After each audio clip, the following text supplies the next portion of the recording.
So what up, basketball fans? It's your boy Shake. I'm going to dive right into this. I don't want to waste your time. During the interview, the guy said that this is gameplay from footage midway through production. And I think that's a very bad excuse for showing some very terrible gameplay. You know, especially when there's a lot of other games that are coming out around the same time that are looking really good right now on E3. Stick to doing trailers. This is what you're good at, because this gameplay looks really bad. And don't tell us that you're giving us a whole lot of new features as a thank you to the fans, when in reality, you're hiding that. You're masking that because it should be an apology to the fans for 2K12. So let's take a look at some of the footage. Initially, I noticed the bumping off, and I always had a concern of this because in last year's game, they had a lot of suction defense.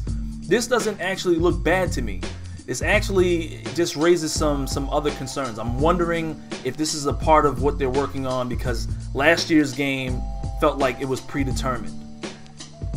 Now, I had to stop it right here because this is Tony Parker, one of the most energetic, electrifying point guards in the league, and he stops at this point. He's got a clear lane to the basket, an easy layup, and I was wondering, what is he gonna do? An up and under fake. This was a terrible gameplay mechanic in NBA 2K12. They need to remove this. You know, the AI is ridiculous when they decide to make, you know, decisions on the fly to do up and under fakes when you're right under the basket. No one does this, and he gets blocked, by the way.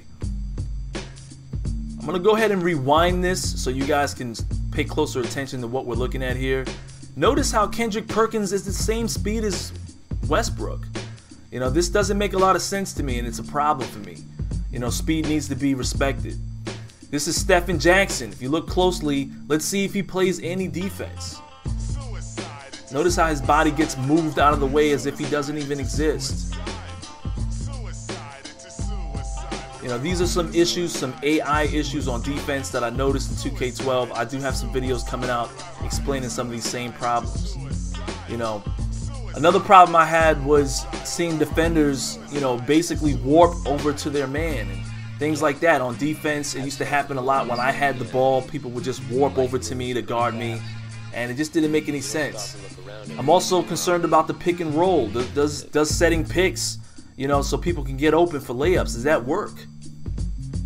Here we are, the shot clock is winding down and James Harden is rendered useless. This is something that happens in 2K12 where when the shot clock is winding down, your defender has no hope for defending the person shooting the ball. You know, the computer can score when they want to score, however they want to score. So in wrapping this up, you know, I wanna encourage companies, especially 2K. You know, they haven't had much competition over the last couple of years. I like to encourage them to do away with the gimmicks and give us gameplay.